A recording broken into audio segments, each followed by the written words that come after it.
राधे राधे महाराज जी। महाराज जी, आप कह रहे हैं कि विवाह और नौकरी से पूर्व प्रभु की नगरी से जुड़ा था, जीवन में कृष्ण भक्ति थी, पर जैसे से नौकरी और आगे बढ़ता गया सब छूटता गया। महाराज जी, एक बार अभी बड़ी हिम्मत करके कुंभ में गया, कुंभ में एकांतिक वार्तालाप का किसी ने वीडियो दिखाया, तो मतलब एक कृपा का छूटना, अनुभव हुआ। हाँ, छूटना और नहीं महाराज जी, चाहिए। अभी मतलब ये नौकरी मुकाम हासिल करने की इच्छाएं, ये सब हाँ, चलो बाधा कर चलो रही हैं। चलो। राधे राधे, जय श्री कृष्ण। दोस्तों, आज महाराज जी से एक सवाल पूछा गया कि महाराज जी, पहले मैं सादा जीवन जीता था और भगवान की भक्ति भी करता था, लेकिन जब से मैं नौकरी व्यवसाय में आया हूँ और मेरी शादी हुई है, तब से नाम छूट रहा है, तो इसका क्या उपाय है? तो दोस्तों, इस सवाल को सुनकर हमारे परम पूज्य महाराज जी ने क्या कहा, चलिए सुनते हैं उनके श्रीमुख से। अगर आपको ये वीडियो पसंद आए तो वीडियो को लाइक, चैनल को सब्सक्राइब जरूर करें। चलो चलो, कोई बाधा नहीं। राधा राधा राधा राधा, हम आखिरी लक्ष्य तक पहुंचने की कोशिश करेंगे। जिस डिपार्टमेंट में है, जिस कार्य प्रणाली में है, जिस व्यापार में है, हमें उन्नति प्राप्त करनी है, हमें रुकना थोड़ी है। ये कोई बाधा नहीं, कोई बाधा नहीं। जैसा कि दोस्तों आप सभी को महाराज जी की वाणी से सुनने को मिला होगा, महाराज जी ने कहा हमें कर्म करना है, फल की चिंता नहीं करनी है। जैसे कि अगर हम किसी भी कार्य को कर रहे हैं, किसी व्यवसाय में या कहीं नौकरी कर रहे हैं, तो हमें उसके साथ साथ हमारे भगवान को, हमारे इष्ट को नहीं छोड़ना है। हमें राधा राधा नाम जपना है और काम अपना करना है। तो चलिए दोस्तों, अगला सवाल किसका है वो सुनते हैं और महाराज जी क्या कहते हैं।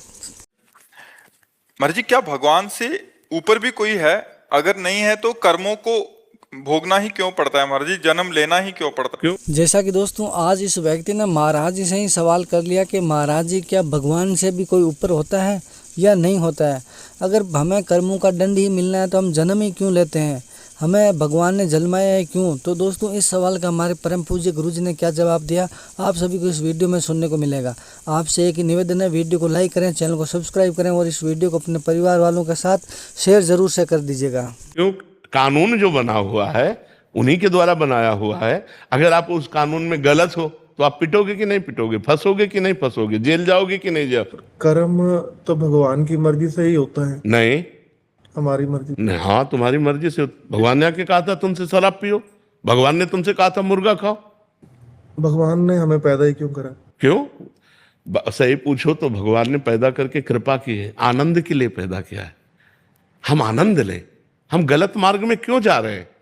भगवान अब ये प्रश्न कह दे कि हमें बाप ने पैदा क्यों किया, हमारे बाप को भगवान ने पैदा क्यों किया, ये कोई प्रश्न है? आप बताओ, ये कोई प्रश्न है? जैसा कि दोस्तों आप सभी को महाराज जी की वाणी से सुनने को मिला होगा कि हमें जन्म क्यों लेना पड़ा या हमें भगवान ने जन्माया ही क्यों। तो दोस्तों, महाराज ने इस सवाल का यही जवाब दिया कि हमने जो पाप किए हैं उनको हमें भोगना पड़ेगा, इसीलिए हमने ये जन्म लिया है। और हमें जन्माया ही क्यों, ये कोई सवाल नहीं होता। हमने जो पाप किए पिछले जन्म में, उसका फल तो इस जन्म में भोगना ही पड़ेगा। चलिए दोस्तों, आगे बढ़ते हैं और सुनते हैं और किसने क्या सवाल पूछा। कि हमने जिस जन्म में वो कर्म या पाप कर्म किए हैं, उसी जन्म में हमें क्यों नहीं भोगने को मिले? अगले जन्म में काय छूट? बहुत ही अद्भुत सवाल पूछा है दोस्तों। इस व्यक्ति ने महाराज जी से कहा कि महाराज जी, जिस जन्म में हम कर्म करते हैं उसी जन्म में हमें उसका फल क्यों नहीं मिलता?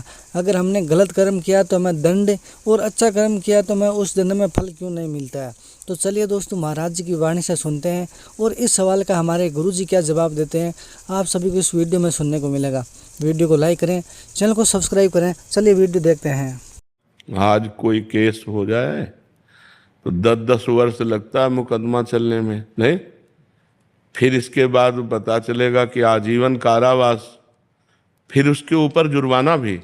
होश में काम करना चाहिए। जो पकड़ पकड़ के मुर्गे की टांगे खा रहे हैं ना, जब इनकी टांगे जलेंगी तब इनको पता चलेगा। इसलिए मना करते हैं, मांस मत खाओ, शराब मत पियो, किसी को दुख मत दो, पाप मत करो, नाम जप करो, अच्छे आचरण करो, तो तुम सदैव सुखी रहोगे। जैसा कि दोस्तों आप सभी को इस अद्भुत सवाल का महाराज जी ने अद्भुत से अद्भुत जवाब दिया है और आप सभी को सुनने को मिला होगा कि महाराज जी जो भी जवाब देते हैं वो उदाहरण सहित देते हैं। उसी प्रकार आज भी महाराज जी ने एक उदाहरण के साथ इस सवाल का जवाब दिया है कि आप सभी ने जैसा कि सुना वो बात सत्य है, वही घटना हमारे जीवन में घटती है और आप सभी के साथ भी ऐसा हुआ होगा। तो वीडियो अच्छा लगा तो वीडियो को लाइक करें, चैनल को सब्सक्राइब जरूर से कर लें।